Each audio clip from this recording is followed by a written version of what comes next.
Aslam friends, welcome to my YouTube channel. चलिए आइए अब हम नावल का पार्ट नंबर 49 स्टार्ट करते हैं। ये मेहंदी स्पेशल पार्ट नंबर 2 है। अगर आपको ये वीडियो अच्छी लगे तो लाइक और शेयर जरूर कर दीजिएगा और प्लीज़ उसके साथ हमारे चैनल को भी सब्सक्राइब कर दें। तो चलिए आइए अब हम वीडियो को स्टार्ट करते हैं। अब क्यों मुंह फैलाया हुआ है? गुलाब और मोतियों के फूलों से बनी हुई बिंदिया को ठीक करते हुए सिलवा शाह ने मुंह फैलाए हुए बैठी हुई सिबका से इस्तफसार किया तो सिबका ने मुंह बसोकर हाथ में पहने हुए गजरों को घुमाया था। तुम्हारा सड़िए लाला आहट चाहता क्या है? मैंने सोचा था कि हमारी रस्म साथ होगी। रस्म साथ होना तो दूर, उसने तो जो रस्म होनी थी उसे भी बिल्कुल ना होने के बराबर कर दिया है। सर झुकाकर जाओ, खानदान की आंटियों चच्चियों से मेहंदी लगवाओ और वैसे ही मुंह झुकाकर वापस कमरे में आ जाओ। ना कोई म्यूजिक, ना कोई डोल धमाका। ऐसी होती है लड़कियों की मेहंदी। और खुद नवाब साहब ने डेरे पर अपने दोस्त यारों के लिए सारे इंतजाम किए हैं। मेरा नहीं तो अपनी बहन का ख्याल कर लेता। उसकी भी तो मेहंदी है ना। बिल्कुल दिल नहीं कर रहा कि मेरा नीचे जाकर इन आंटियों में शोपीस बनकर बैठने को। एक ही सांस में रवानी से कहती हुई वो सलवा शाह को बुखला गए थे। हल्के गुलाबी रंग की शर्ट जिस पर बड़ी गोल्डन काम हुआ था के साथ हल्के सबज रंग के शरारे पहने, दोनों रंगों के इंतजार का काम वाला दुपट्टा जिसे पीछे सर के पिन करके दाएं बाजू के नीचे से गुजारकर पिन किया गया था। मेहंदी लगे हाथों में गजरे पहने हुए, माथे और कानों में फूलों से बने हुए खूबसूरत अवेजे पहने, शायद रंग आंखों में घुसा लिए हुए और नजर हाथ लग जाने की हद तक खूबसूरत लग रहे थे। सलमा ने दिल ही दिल में माशाल्लाह बोलते हुए सिपका को आहिस्ता बोलने का इशारा किया था, जबकि वो भी सिपका जैसी ड्रेसिंग की हुई क्रिस्टल ग्रे आंखों से सिपका को चुप रहने का इशारा करते हुए ब्यूटिशियन की तरफ मुड़ी थी। आप जा सकती हैं, कमरे के बाहर मुलाजमा होगी, वो आपको हवेली से बाहर तक छोड़ आएगी। ब्यूटिशियन को नम लहजे में कहते हुए टेबल पर रखे हुए गिलास में पानी अंडेलते हुए सिपका के पास आए थे, जबकि ब्यूटिशियन अपना सामान उठाती हुए कमरे से बाहर निकले थे। और खुद के बारे में क्या ख्याल है? तुम तो रस्म भी नहीं करना चाहती थी। इतनी मिन्नतें करके फूफो तुम्हें लाई हैं। वो मेहंदी के लिए तो रोने वाली हो गई थी, तब जाकर तुम्हें उन पर और हम सब पर तरस आया। सिर्फ लाला नहीं, तुम भी इन जैसी सड़ियल ही हो। और अब ज्यादा मुंह फैलाने की जरूरत नहीं है। जैसे भी रस्म होगी नीचे चलो। हर चीज का तो इंतजाम किया है, सिर्फ म्यूजिक नहीं है। बाकी किस चीज की कमी है? इतना हल्ला गुल्ला तो लड़कियां वैसे भी कर लेती हैं। तुम बस नीचे चलो, यकीन करो नहीं होगी बोर। अकीदत और हुरिया भी आएंगी मेहंदी लेकर, उनके साथ भी तो वहां से लड़कियां आएंगी ना। सिपका शाह को समझाने वाले अंदाज में कहते हुए पानी का गिलास थामा तो सिपका ने मुंह बसोकर गिलास लब्बों को लगाया था, जबकि सिपका के मान जाने पर सलमा ने दिल ही दिल में शुक्र अदा किया था। तभी समरीन और नीता बेगम दरवाजा खोलती हुई अंदर दाखिल हुई। माशाल्लाह, मेरी बेटियां तो बहुत ही प्यारी लग रही हैं। समरीन शाह की मोहब्बत बड़े लहजे पर सिपका मुस्कुराकर उनके गले लगी थी, जबकि नीता बेगम ने सलवा को गले लगाते हुए सर पर प्यार किया था। दोनों तैयार हुई तो मैं लड़कियों को बेटी हूँ, फिर आ जाना उनके साथ नीचे। समरीन बेगम के कहने पर सलमा ने सर असबाब में हिलाया था। हलीमा चाची कहाँ है? अकीदत और हुरियन ने आना मेहंदी लेकर साथ मेहमान भी होंगे, तो बस इंतजाम देख रही हैं हलीमा। और पीपल बच्चा और इम्तिसाल के लिए मेहंदी लेकर जानी है। दो लड़के तो उसके लड़के दामाद तो सिर्फ बिलाश अब बचता है। अब हमने सोचा था कि बिलाश को साथ लेकर जाए या उसके साथ ही भिजवा दे, बस वो लड़का अब मान जाए। सलवा के पूछने पर समनी बेगम ने बताया तो सिपका शाह ने बिलाश के नाम पर नाक सुख ली थी, जिस पर नीता बेगम ने घूर कर सिपका को देखा था। मेरी माँ ने तो ममानी इस सर, ये मेरा मतलब है कि मेरे सर के साईं की मिन्नतें करने से अच्छा है कि आप बेहराम लाला को भेज दें। पहली बार मैं ही मान जाएंगे। डुबाने में बोलती हुए सलवा शाह की आंखें दिखाने पर बुखला कर सरियत से सर के साईं पर आए थे, जबकि इसके मुंह से बिला शाह के लिए ऐसे अल्फाज सुनते हुए समनी बेगम उसका दिल उसके सदके वाली जाने का कर रहा था। नहीं बेटा, अच्छा थोड़ी लगता है सब क्या कहेंगे कि दूल्हा साहब खुद ही मेहंदी लेकर आए। निदा बेगम ने सिपका को आंखें दिखाते हुए दांत को चुकचा कर कहा तो सिपका ने नाक से मक्खी उड़ाने वाले अंदाज में हवा में हाथ लहराया था। ओहो, कुछ नहीं होगा। बेराम लाला की शराबत की गवाही तो उनका दुश्मन भी देगा, वहां तो फिर सब आप अपने होंगे। बेराम लाला के जाने पर कोई कुछ नहीं कहेगा। उन्होंने कौन सा मेहंदी लगाने बैठ जाना है? अपनी सास को बगल कर आ जाएंगे। अगर लगे हाथ उनका चांस बन भी गया तो अपनी मेहंदी की दुल्हन को देख लेंगे तो आपका क्या जाता है? सिपा के फराटे बढ़ती जुबान को देते हुए नीता बेगम का बस नहीं चल रहा था कि वो अपना जूता उतार ले, जबकि समीर शाह पुरसोच नजर से सोचती हुई सारा सबाब में हिलाती हुई नीता बेगम की जन्म मतवजो हुई थी। वैसे ठीक ही कह रही है सिपका, बेहराम ने कौन सा अंदर पकड़ाने जाना है मेहंदी? साथ हमारे यहाँ से भी तो लड़कियां जाएंगी ना, वो ले जाएंगी मेहंदी हवेली के अंदर। बेहराम के जाने से ये तो होगा कि घर से कोई तो आया है, और साथ ऐसा करेंगी कि हलीमा या मैं चली जाऊंगी। बाकी हवेली के इंतजाम आप या अगर मैं रुके तो हम देख लेंगे। समीम बेगम के कहने पर नीता बेगम ने समझने के अंदाज में सर हिलाया था। और खुदा का वास्ता है सिपका, अब चुप करके बैठ जाओ और जब नीचे आओ तो कोशिश करना कि तुम ना ही बोलो, बस थोड़ा सा शर्मा लेना। भाई की जन्म बढ़ते हुए नीता बेगम ने पैर का सख्त लहजे में कहा तो सिपका ने मासूम चेहरा बनाए हुए सर इस बात में हिलाया था, जबकि सलवा ने मुस्कुराहट जब्त करते हुए चेहरे का रुख बदला था।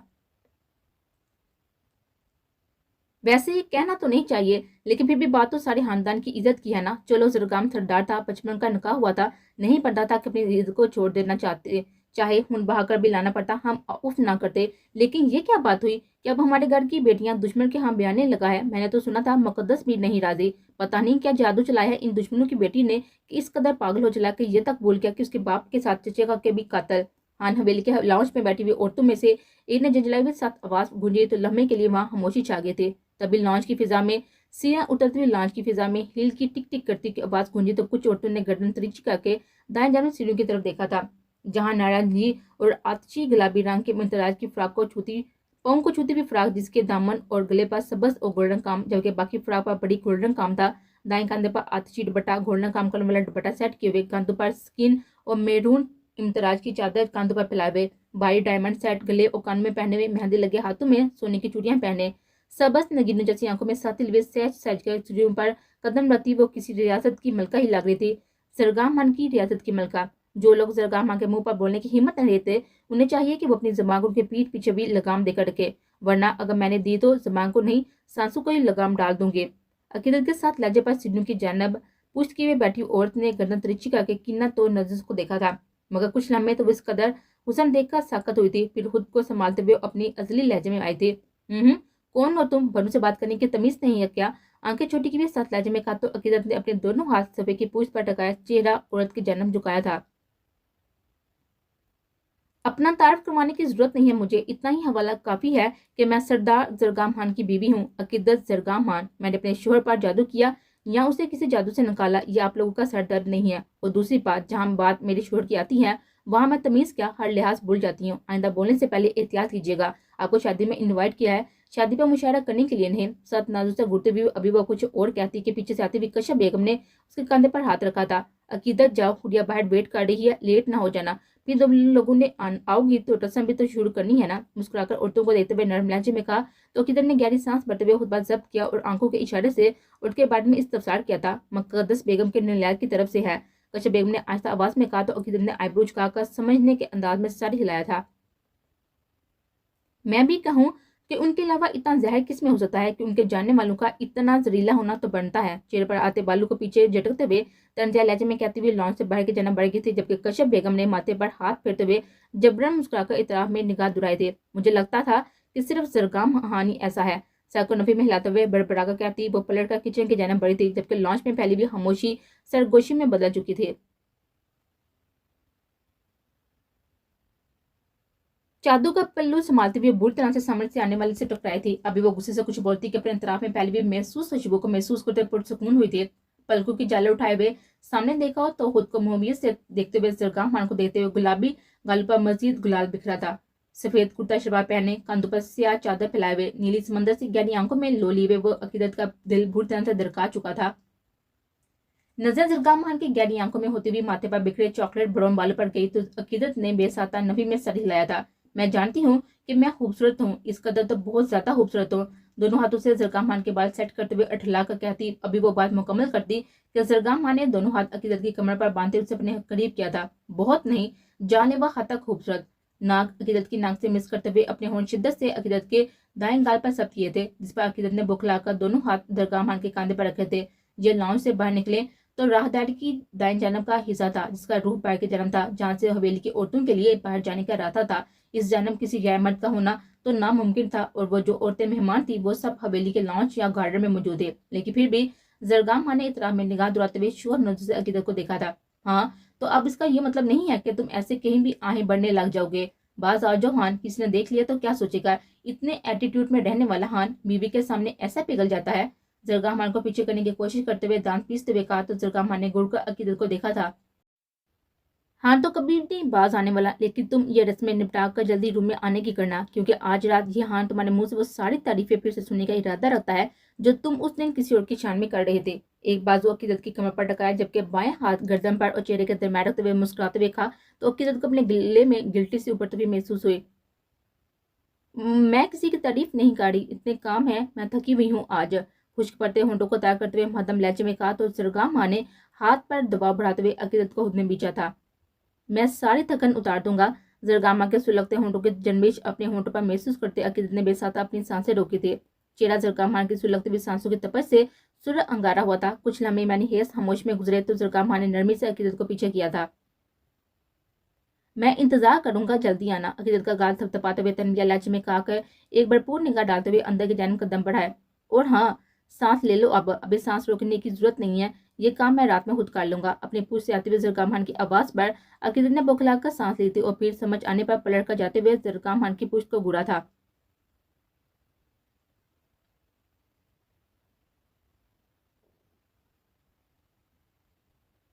हुरिया ने उकताकर सीट की पूछ से सर अटकाया था।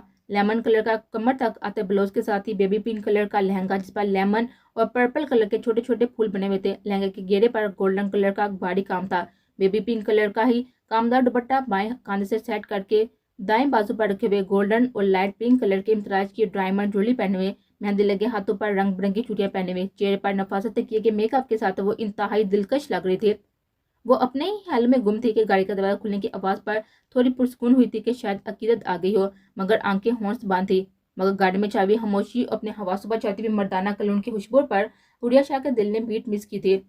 सीट पर बाएं हाथ रखा तो हाथ बुरी तरह से कपकपाया था। आंखों को सख्ती से मीचते हुए हुरिया ने नामहसूस अंदाज में अपना हाथ उठाना चाहा, मगर उसे पहले ही सह तपस सदा मर्दाना हाथ की गिरफ्त अपने हाथ पर महसूस करते हुए झटके से आंखें खोली थी। वो इतने दिनों बाद अपने मेसनी हान को देखते हुए हुडिया को अपनी रूह में सुकून उतरता हुआ महसूस हुआ था। गड़ी आंखें बेसाता नम हुई थी, जबकि सामने सफेद कुर्ता शलवार पहने हुए स्याह घने बालों को जेल से सेट किए हुए, चॉकलेट ब्राउन आंखों में सुधी ली हुए, अनामी होंठों पर दिलकश मुस्कुराहट से जब आइसान जानलेवा हाथ तक हैंडसम लग रहा था। शायद वो इतने दिनों बाद दिखाया था, या फिर वो बहुत कम शलवार की कमीज पहनता था। जब भी पहनता था इस कदर दिलकश दिखता था। आयसान का तो पता नहीं, लेकिन हुरिया को अपनी नजर उसे हटाना मुश्किल हो गया था। शोहर घर आए तो अच्छी बीवी का फर्ज होता है कि मोहब्बत से शोहर का इस्तकबाल करे। हुरिया को यकटक अपनी जन्म देखते पाकर आयसान ने हाथ बढ़ाकर हुरिया को बाजू थामते हुए सीने से लगाते हुए शोहर लहजे में कहा, तो हुरिया ने हड़बड़ाकर होश में आई थी। और वो जो शोहर इतने दिन तक घर से गायब रहे, बीवी से कोई राब्ता ना रखे, उस शोहर का इस्तकबाल कैसे करना चाहिए? आयसान के गर्दन पर मुझ पाए हुए शिकवा कर लहजे में कहा तो आयसान ने सख्ती से हुरिया शाह को बाहों में बीचा था। घर नहीं था, लेकिन नजरें हर लम्हा तुम पड़ी थी। ये जो तुम में उदासी का शौक चढ़ा है ना, आज अच्छे से उतारूंगा। हुडिया को अपने सामने बिठाते हुए खुद गाड़ी के दरवाजे टेक लगाकर हुडिया के हाथों को अपनी गिरफ्त में लेते हुए सीने पर रखा था। ये शौक नहीं था हान, मैं सच में उदास थी। आपको नम लहजे में कहते हुए बुरी तरह से होंठ बीतते हुए चेहरा झुकाया था। तभी आयसा ने शहादत की उंगली से हुडिया के थोड़े पर रखते हुए चेहरा ऊपर किया था। आपको मेरी जरा सी भी याद नहीं आई? कोई ऐसा भी करता है अपनी बीवी के साथ? आयसा को लो देती आंखों में देखते हुए शिकवा लहजा किया तो आयसा ने मुस्कुराकर सर नफी में हिलाया था। ऐसा नहीं करते तो जो करता हूँ उस पर भी तुम्हें एतराज होता है? अब बताओ, मासूम शोहर जाए तो जाए कहाँ? कंधे पर उचकाकर कहते हुए हुरिया के हाथ की पूछ पर होंठ शब्द कट किए तो हुरिया ने हुनकू की तरह आयसा को देखा था। आयस, आप मुझे या मेरे किसी एतराज को किसी खाते में लाते ही कहाँ है जो ऐसे कह रहे हैं? अब तक आपने अपनी ही की है, कहाँ किसी बापा मेरी सुनी आपने? हुरिया का बस नहीं चल रहा था कि इस मेसने हान का सर फाड़ दे, जो पहले खुद इतने दिन से गायब था और अब जब आ गया था तो सारे इल्जाम उस पर डालते हुए मासूम बनने की कोशिश कर रहा था। माई इनोसेंट वाइफ, ये हान तुम्हें अपने खाते में लाता है? तुम बताओ, कहाँ सुनो तुम्हारी? क्या सुनना चाहती हो तुम? बंदा उफ भी नहीं कहेगा और अब सब सुन लेगा, चाहे उसे कुछ समझ ना भी आए। तो रही बात तुम्हारे इतराजात की, तो वो बिल्कुल फजूल है, बिल्कुल इस वक्त तुम्हारी लिपस्टिक की तरह। वो जो मुंह खुले हुए आयसा को सुन रही थी, एकदम से उसे पटरी से उतरता देखकर बुखला कर पीछे होना चाहता, लेकिन उसे पहले ही वो पूरी शिद्दत से उसके होंठों पर झुकता हुआ लिपस्टिक का हशर नशर कर चुका था। आयस, कितने हद है, कितने बेशरम में से इंसान है आप? मुठिया बीते हुए दबे लहजे में चिल्लाकर कहा तो अपने होंठों पर अंगूठे की पूछ फेरते हुए आयसा ने हुडिया के तपे तपे चेहरे को देखते हुए आंख दबाए थे, जिस पर हुडिया ने सब्र के गुण पड़ते हुए अपने क्लच से टिश्यू निकालते हुए बिखरी हुई लिपस्टिक को साफ करने की कोशिश की थी। इधर करो, मैं हेल्प कर दूं, उनका किनारा दांतों तले दबाते हुए शौक नजर से देखते हुए कहा तो हुडिया ने गुरु का आयसा को देखा था। मुझे बिल्कुल जरूरत नहीं है आपके इस एहसान की। ठीक है, ये वाला एहसान मुझे करना पसंद नहीं है, लेकिन जो पहले किया वो मेरा फेवरेट है और वो एहसान मैं सारी उम्र करने का भी इरादा रखता हूँ। तुम भी क्या याद करोगी बीवी कि कैसा शोहर मिला है? हुडिया को झटके से अपनी जान खींचते हुए मुस्कुराकर हाथ में थामे हुए स्याह मटर के दाने से भी छोटी चिप को हाथ में बढ़ाकर सीट और दरवाजे के दरमियान वाली जगह पर लगाया था, जबकि अपनी बाहों में मुजाहमत करते हुए हुडिया को जोर से बीते हुए वो पीछे हुआ था। एक भूतपूर्व निगाह हुडिया के दिल के सापे पर डालते हुए वो घर से बाहर निकला था, जिस पर कुछ लम्हे पहले शोह मुस्कुराहट थी, वही चेहरा अब चट्टान से साथ ही लिए हुए था।